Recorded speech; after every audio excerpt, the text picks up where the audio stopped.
Instagram and Pinterest are often overlooked by marketers, which is a big mistake because you can actually generate a lot of traffic and sales from these particular two types of social media. Now, for the uninitiated, I better explain that Instagram and Pinterest are picture-based media, and they cater mostly for a female audience and are generally reached via smartphones. So let's look at each of these in a bit more detail. First of all, Instagram. Now, Instagram is an app that's growing in popularity. It has over 300 million users and it's adding more every day. Now, at its most basic, Instagram is an image sharing app, and a fairly low quality one at that. But that's not to say it can't form a key part of your social media strategy. In fact, some really big companies are using Instagram to get their message across. Companies like Sharpie, Starbucks, and Target, to name but a few.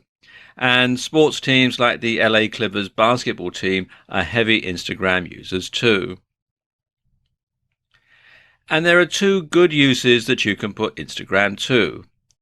One is influencer marketing, and the other is local marketing. Influencer marketing means you find someone who already has a large following on Instagram and has established themselves as an authority.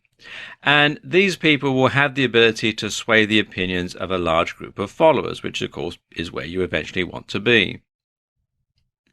So instead of spending months or years trying to reach this point, why not piggyback on the success of someone who's already got there? Or to put it another way, why not see if you can't get someone to post on your behalf to their audience? Of course, there needs to be something in it for them, and this could mean that you pay them, you promote them on another social media in exchange for them promoting you, something like an ad swap, but on social media rather than email. Or you could just try targeting influential members of the public and hope that they'll like your brand enough to do it for free, although that doesn't happen very often, if I'm honest. Likewise, when you've built up a large Instagram following, you can offer to post for other people in your niche in return for them posting for you in another media, so you can spread your net a bit wider. Instagram is also great for local audiences. And this is because the pictures have an optional location tag, which you can use to help users geolocate your bricks and mortar store. And this can be very useful for drumming up business. So say, for example, you have a hairdresser's or a salon.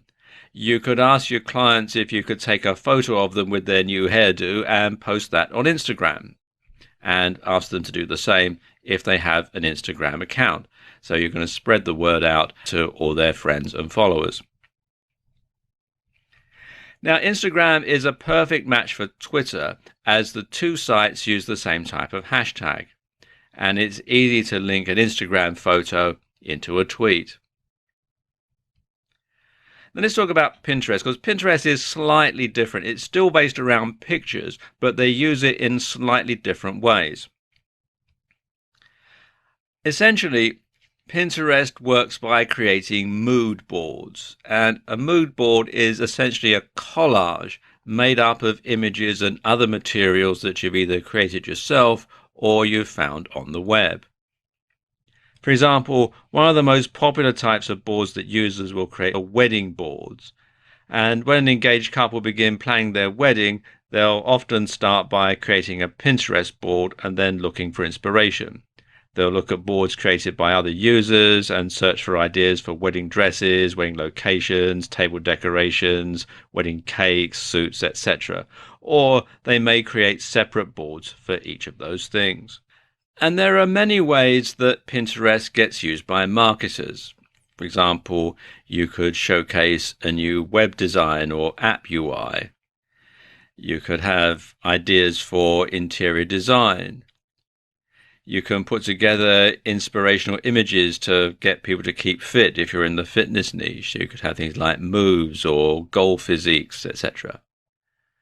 You can keep customers updated with your brand in a more visual way.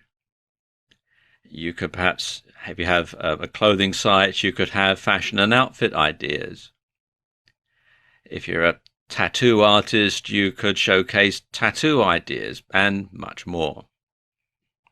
Now, beyond the basic features, there are also some more advanced options and tools on Pinterest that are going to be especially useful for marketers. And one of them is rich pins. Now, rich pins, as it says here on the page, are pins that include extra information right on the pin itself. And there are 6 types of rich pins. There's app, movie, recipe, article, product, and place.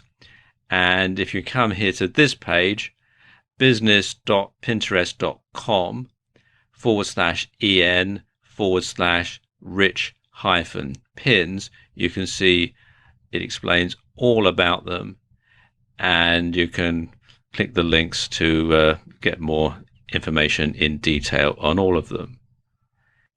Finally, Pinterest also provides a large amount of analytics data. Now, to get this, you'll need to convert your personal account to a business account, and at the same time, you'll need to verify your account. From there, you'll be able to see what pins are getting pinned from your website or your blog. This in turn lets you see which content is really performing well and engaging your audience. And there are other advantages of making this switch too. Can you promote your blog or business with a personal account? Well, of course you can, to an extent, but there are some considerable advantages of making the switch. To start with, Pinterest actually requires you to make your Pinterest account a business one if you intend on using it for profit. A brand new feature of Pinterest is Pinterest Ads. And as the name would suggest, it enables you to actually buy advertising on the Pinterest platform. And this is brand new, so not very many marketers are using it at the moment. And you can find out more at ads.pinterest.com. So there you go, just some ways that you can use Instagram and Pinterest in your marketing mix.